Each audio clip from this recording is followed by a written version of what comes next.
I've got my home grid set up, and I've demonstrated and explained a few things. Now I'm going to do a deeper dive into the implications of everything being a file and per process namespaces. Basically, how these files work and how to manipulate them. Since files stored on the hard drive are kind of a mundane concept, I'll skip to kernel devices. These are the synthetic files provided by the kernel. If you're coming from a Unix background, these are the type of things you'd find in the dev directory.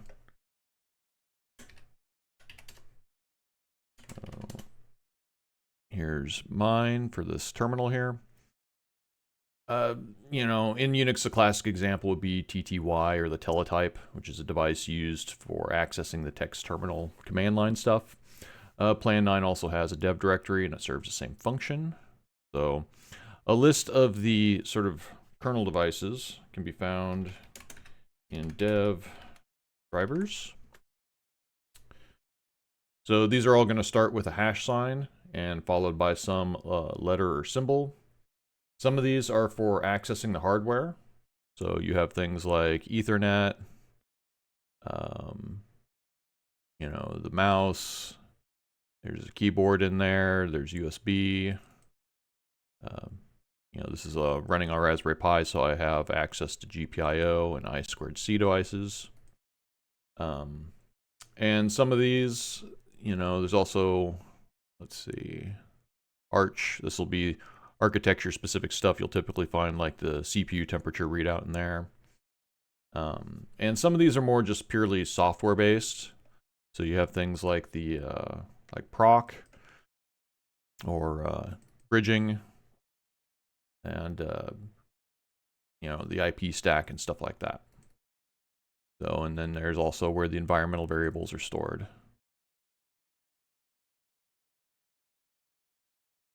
So the sort of 9 protocol file abstraction end of the kernel devices can mostly be found in the portable code. You'll find that in sys source 9 port. And you're going to get most of these sort of things starting with dev. The exception is going to be the architecture specific stuff. You'll find that in the architecture specific parts of the kernel code. So yeah, some of these things, these are, some of them will just be purely software stuff, like I was talking about, like the bridge device and things. Some of these, like the I2C, are going to be the file abstraction hardware, or end of it, and the hardware driver will be elsewhere, and that'll pass some sort of function pointer to the portable code, so it's able to translate the reads and writes into whatever the hardware is expecting. And so you'll find all that sort of in here if you want to read up on exactly how these things are handling reads and writes.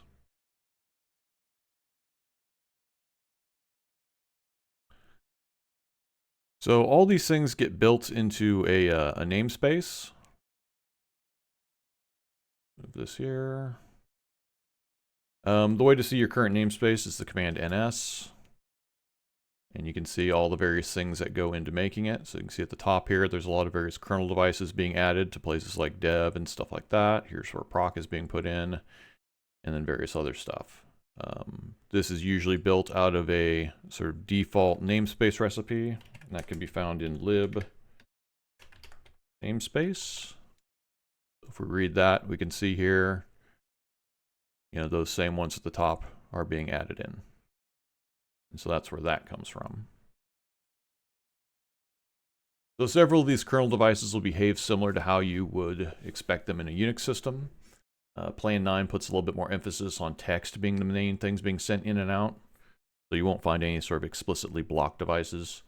A noteworthy one for Plan 9 specific abilities would be the, let's see, where is it here? The S device. Let's list it up here. Oops, where did I put that? There we go. Which is the serve device. So this provides a place to post file descriptors. And since serve is in most namespaces, this makes them available globally. You will see things like this where you're mounting something out of serve. So like the stuff from the boot file system. You know, we'll get other, put that there. So yeah, you'll see this in a few places.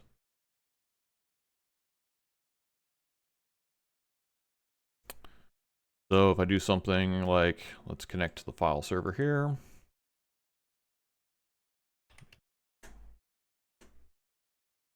Called central.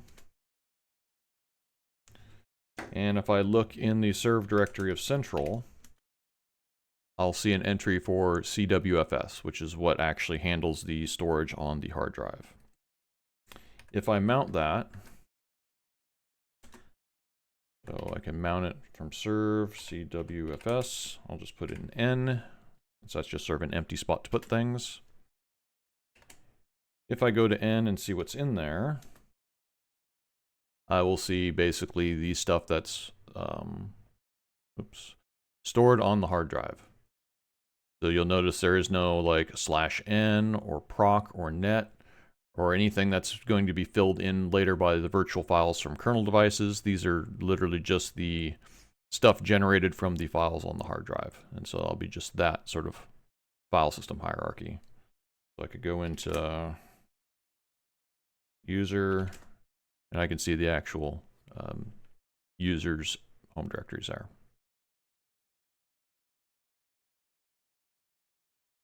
So there's things like the proc device. So I can add that. That'll be hash and a lowercase p. Put that over in here. And it's already, you know, mounted in /proc, but just to show how you can change things up. Here it is now in N. So let's see, I got stats running here, so let's see if I can find that. PS.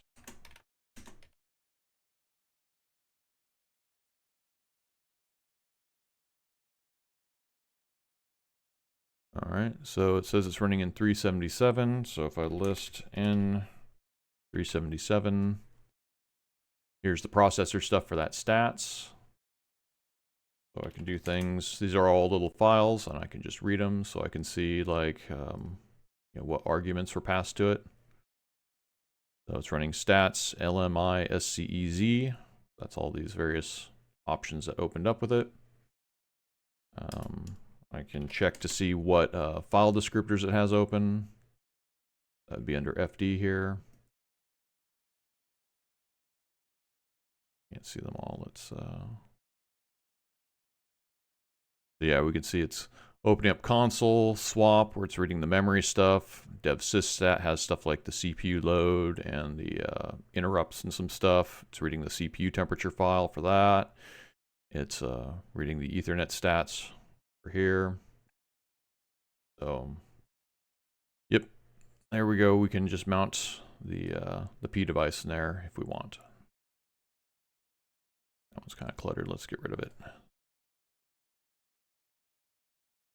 So another sort of interesting device that's provided is the pipe device. So we'll do bind, hash, and the pipe symbol. Put that in N.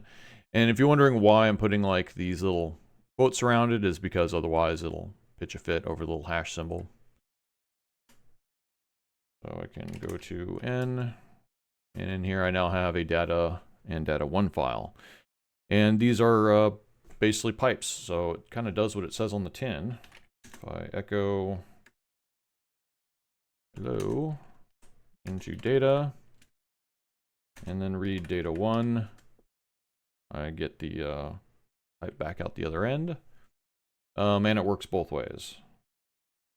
I can do no into data1 and then cat data. So yeah, you can make yourself a little a set of pipes, and it sends data in both directions. So if we go back to the namespace, you can see here my namespace is now not the standard because I have this bind over on end. But near the top will be this one here, this D device at FD. This one lists all your file descriptors that you're currently using in this process. So now when I put bind with no flags on it, This is going to be like a clobber. It's just going to totally replace whatever's in N, so the pipe stuff won't be there anymore. I'll change directory to N. Instead, I get this now. So these are basically your standard file descriptors, your 0, 1, and 2 for your in, out, and error, and 3 for whatever else is running. I can cat 0ctl, and you can see it's handling it from, it's an open file descriptor for devcons. So that's the text console I'm running in here. And, again, it behaves like files. You can echo stuff into 1, and it comes back out, because I'm now just piping stuff directly into the file descriptor of the console. And that's going to be reading from the cons device. So I can actually check that out too. Let's put that in N. Go back to N, and these are all your typical things that you'd show. So here's cons, and then you get a bunch of other sort of useful typical things you'd find in in /dev. Your null device, 0 device. This will return your system name.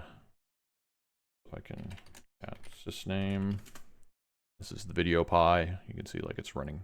Grabs that name from here. Let's see what else. But yeah, that's about it. There's also a silly one called Mordor. It's a fun one. You can cat Mordor. Oops. Mordor. This one comes back with a fancy little error saying one does not simply read from Mordor. And you can dig into devcons in the portable code to find exactly where it spits that back out.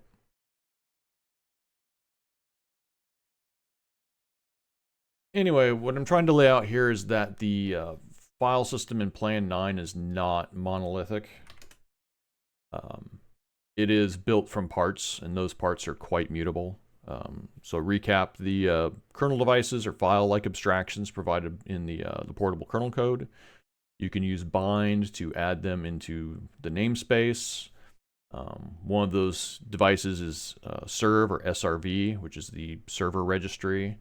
And things posted in there can be mounted back into the namespace. In the following videos, I'll take these ideas and start applying them over the network. And until then, have fun.